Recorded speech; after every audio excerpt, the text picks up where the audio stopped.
बिस्मिल्लाहिर्रहमानिर्रहीम अस्सलाम वालेकुम। किसी शायर ने कहा था, दिल के फफोले जल उठे सीने के दाग से, हाय इस घर को आग लग गई घर के चिराग से। हमारे बचपन में जो मीन ऑफ इंफॉर्मेशन हुआ करते थे उनमें टीवी और रेडियो हुआ करता था। और टीवी की बात करें तो उसमें भी पीटीवी न्यूज़ एक वाहिद चैनल हुआ करता था जो कि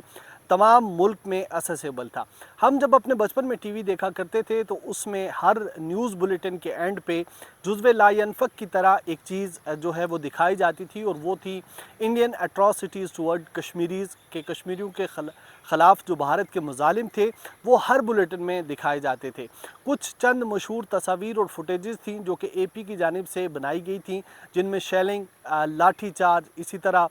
जो कश्मीरियों की मारपीट है वो दिखाई जाती थी। और हफ्ते में कई एक बार ऐसा भी बुलेटिन आ जाता था कि जिसमें शोहदा की जो तदफीन है उसका अमल दिखाया जाता था, और कश्मीरी अपने प्यारों को जो परचम है पाकिस्तान का इसमें लपेट कर बतौर कफन उन्हें देकर स्पुर्दे खाक कर दिया करते थे। हमारे यहाँ आजकल आज़ाद कश्मीर में एक एजिटेशन शुरू है, और ये सिलसिला 6 जून को शुरू हुआ था जो कि अब तक बदस्तूर बरकरार है। पाकिस्तान की जानिब से 70 साल से एक केस जो है उसको एस्टैब्लिश किया गया, दुनिया भर को बताया गया कि जो भारत है वो कैसे कश्मीरियों के ऊपर मजालिम ढहा रहा है, और पाकिस्तान जो है वो कश्मीरियों की सपोर्ट कर रहा है हक़ के ख़ुद इरादियत या राइट ऑफ सेल्फ डिटर्मिनेशन हासिल करने तक। उसके बाद जो है वो कश्मीरियों की मर्ज़ी कि वो भारत के साथ रहना चाहें या फिर पाकिस्तान के साथ रहना चाहें। और हमेशा पाकिस्तान के इस नारे या फिर कश्मीर, खा वो श्रीनगर हो या मुज़फ़्फ़राबाद, वहाँ से एक ही नारा उठता था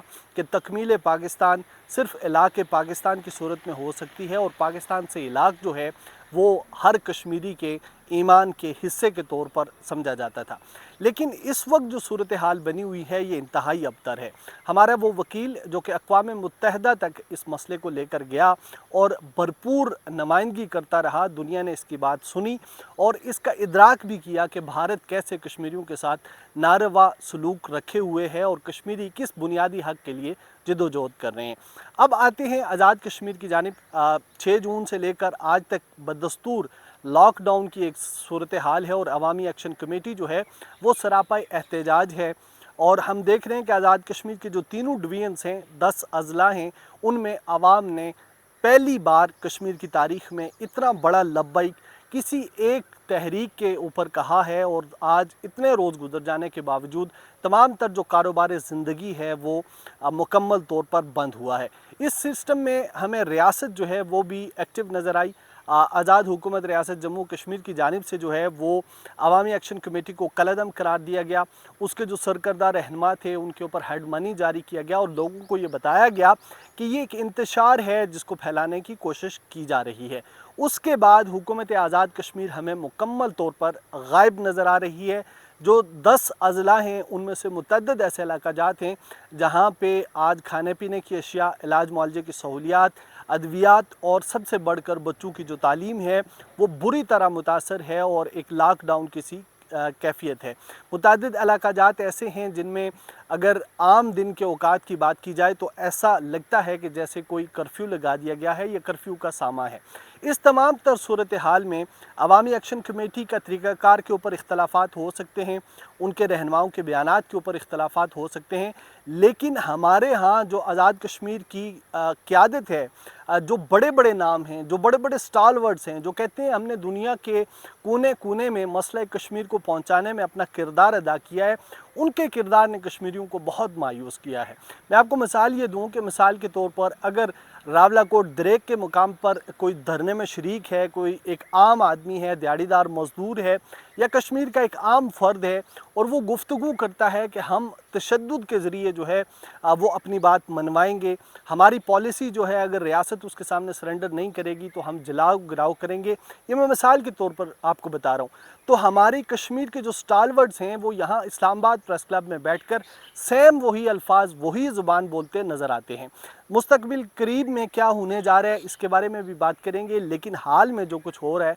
इसके ऊपर आप देख लें कि चंद रोज़ कबल यहाँ آزاد کشمیر کے جو سب سے سینئر خود کو کہلاتے ہیں سیاستدان، جو کہتے ہیں سیاست میں میری عمر 94 سال ہے، مسلم کانفرنس کے سربراہ سردار عتیق احمد خان، ان کی جانب سے ایک پریس کانفرنس کی گئی جس میں مسلم لیگ نون آزاد کشمیر کے صدر جو شاہ غلام قادر جو ہیں وہ بھی موجود تھے، اور ان کے ساتھ ایک کرنل شیراز بھی موجود تھے۔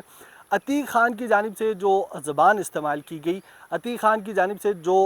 اس القابات استعمال کی گئی، میں سمجھتا ہوں کہ ہمارے تمام وہ سیاسی رہنما ان کو اس وقت جو ہے وہ بڑے ہونے کا عملی ثبوت دینا چاہیے تھا۔ انہوں نے یہ ثابت کرنا تھا کہ عوامی ایکشن کمیٹی اگر غلط کر رہی ہے تو اس کے دھرنے میں، اس کے احتجاج میں موجود جو لوگ ہیں، ہم ان کے پاس جاتے ہیں، ہم ان کی گفتگو سنتے ہیں، ہم ان سے بات چیت کرتے ہیں، اور اگر خدا نخواستہ وہ کسی غلط ایجنڈے کے اوپر کاربند ہیں تو ہم دلائل کے ساتھ ان کی بات کو رد کر کے انہیں سمجھاتے ہیں کہ اصل حقائق کیا ہیں۔ لیکن یہاں پالیسی اس کے بالکل متضاد نظر آئی۔ اس وقت پاکستان پیپلز پارٹی کی حکومت ہے آزاد کشمیر میں، جس کے وزیر اعظم فیصل ممتاز راٹھور، انہوں نے بی بی سی سے بات کرتے ہوئے یہ کہا کہ مذاکرات جو ہیں اس کے امکانات کو رد نہیں کیا جا سکتا، اور اگر طالبان کے ساتھ بات ہو سکتی ہے تو ان لوگوں کے ساتھ بھی ہو سکتی ہے، لیکن اس کے بعد ایک یو ٹرن ان کی جانب سے سامنے آیا اور وہ بھی بات چیت کے راستے سے مکمل طور پر پیچھے ہٹ گئے۔ اب اس کے بعد جو مرکزی قیادت ہے یا بڑی جماعت ہونے کے دعوے دار ہے وہ پاکستان مسلم لیگ نون آزاد کشمیر چیپٹر ہے، اس کی سینئر قیادت کی حالت بھی دیکھ لیں۔ راجہ فاروق حیدر صاحب، شاہ غلام قادر صاحب، مشتاق احمد مناز صاحب، اس کے علاوہ دیگر بھی جو لوگ ہیں وہ بھی آج ہمیں وہی زبان بولتے نظر آ رہے ہیں جو کہ عوامی ایکشن کمیٹی کے دھرنے میں بیٹھا ہوا ایک عام شخص بولتا ہے، یعنی تشدد کی زبان، یعنی طاقت کی زبان، یعنی طاقت کے زور پہ اپنی بات منوانے کی زبان۔ تو یقین کیجئے کہ اس تمام تر جو پروسیس ہے، اس سے نقصان جو ہے وہ اس 70 سال کی محنت کو ہو رہا ہے جو کہ پاکستان کی مختلف حکومتوں نے، ریاست کے مختلف سربراہوں نے مختلف ادوار میں کی ہے، اپنے تائیں کوشش کی ہے کہ وہ کشمیر کا جو مقدمہ ہے اس کو عالمی دنیا کے سامنے رکھیں۔ میں نے اپنی اس زندگی میں اب تک یہ نہیں دیکھا کہ بھارت کے علاوہ کشمیری کسی کے خلاف کسی دنیا کے کسی بھی ملک میں احتجاج کرتے ہوئے نظر آئیں۔ تو آج کل جو حالات پیدا ہوئے ہیں، یقینی طور پر ریاست کی پالیسی جو ہے، ریاست کی پالیسی بھی کوئی الہامی ایسی چیز نہیں ہے کہ جس کے اوپر کوئی ایسی ڈیوائن وائب نہیں ہے کہ جس کو مولڈ نہیں کیا جا سکتا، جس میں لچک نہیں پیدا کی جا سکتی۔ یقینی طور پر بھی اس میں بھی گنجائش موجود ہے کہ ایک دفعہ اپنے فیصلوں کو ریویو کریں، لیکن سب سے بڑی جو ذمہ داری ہے وہ میں سمجھتا ہوں کہ آزاد کشمیر کی قیادت کی ہے کہ وہ اپنے گریبانوں میں جھانکیں کہ اگر ہمارے یہ لوگ، ہمارے یہ بچے، ہمارے یہ ووٹرز، ہمارے یہ سپورٹرز جو کل تک گلی محلوں میں ہمارے لیے ہار لے کے کھڑے ہوتے تھے، آج ہم سے ناراض ہو کر، آج ہم سے الگ ہو کر ایک الگ پنڈال سجائے ہوئے ہیں، تو چلیں ساری زندگی یہ لوگ ہمارے پاس آتے رہے، ایک دفعہ ہم ان کے پاس جا کے دیکھتے ہیں کہ یہ کیا کہہ رہے ہیں، ان کی بات کو سنا جائے، اور اگر غلط ہے تو دلیل کی بنیاد پر رد کر کے ان کو اصل بات سمجھائی جائے کہ ہم نے کیا کرنا ہے اور اس کا مستقبل کیا ہوگا۔ بھارتی میڈیا کے کچھ آؤٹ لیٹس جو ہیں وہ میں دیکھ رہا تھا، یقین کیجئے کہ دل اس وقت چھلنی ہوتا ہے کہ جب پاکستان کے خلاف جو ہے وہ بھارتی میڈیا لکھتا ہے اور کچھ ایسی چیزیں جو کہ ناقابل برداشت ہیں وہ لکھی جاتی ہیں اور جن کا حقائق سے کوئی تعلق نہیں ہے، چونکہ گودی میڈیا جو ہے وہ پراپیگنڈا کرنے میں اپنا ثانی نہیں رکھتا، تو بہت تکلیف ہوتی ہے، اور یقینی طور پر تکلیف ہونی بھی چاہیے کہ ہمارا وہ وکیل جو کہ 70 سال سے ہمارا مقدمہ لڑ رہا ہے، اس کے حوالے سے جب اس کو کوئی برا بھلا کہے گا تو بطور کشمیری، بطور پاکستانی یقینی طور پر دل دکھتا ہے۔ لیکن اس تمام تر صورتحال کا میں ذمہ دار سمجھتا ہوں کہ جو اس وقت آزاد کشمیر کی موجودہ قیادت ہے وہ ہے۔ چلیں 4 جو سرکردہ رہنما ہیں عوامی ایکشن کمیٹی کے یا دیگر جو کور ممبران ہیں، ان سب کو بھی نکال کے عوام کے اس جمع غفیر سے آپ خود گفتگو کریں، آپ جائیں ان کے پنڈال میں، کہیں ان کو کہ ہم آپ سے بات کرنا چاہتے ہیں، ان کی بات سنیں، اور سنی گئی ماضی میں، ایسا نہیں ہے کہ یہ وہ کوئی ایسی اعلامی باتیں کر رہے ہیں جو اس سے قبل نہیں سنی گئی۔ حکومت آزاد کشمیر، حکومت پاکستان کے جو نمائندگان تھے، وفاقی وزیروں کی سطح کے لوگ جو تھے، انہوں نے مسلسل کئی گھنٹے بیٹھ کے ان کی گفتگو سنی، تو اب بھی گفتگو سنی جا سکتی ہے، اس پہ عمل کیا جا سکتا ہے، اور اگر کہیں کوئی غلطی پر ہے تو اس کی اصلاح کی جا سکتی ہے۔ آج تک کے لیے اتنا ہی، مجھے دیجیے اجازت، اللہ ہم سب کا حامی و ناصر۔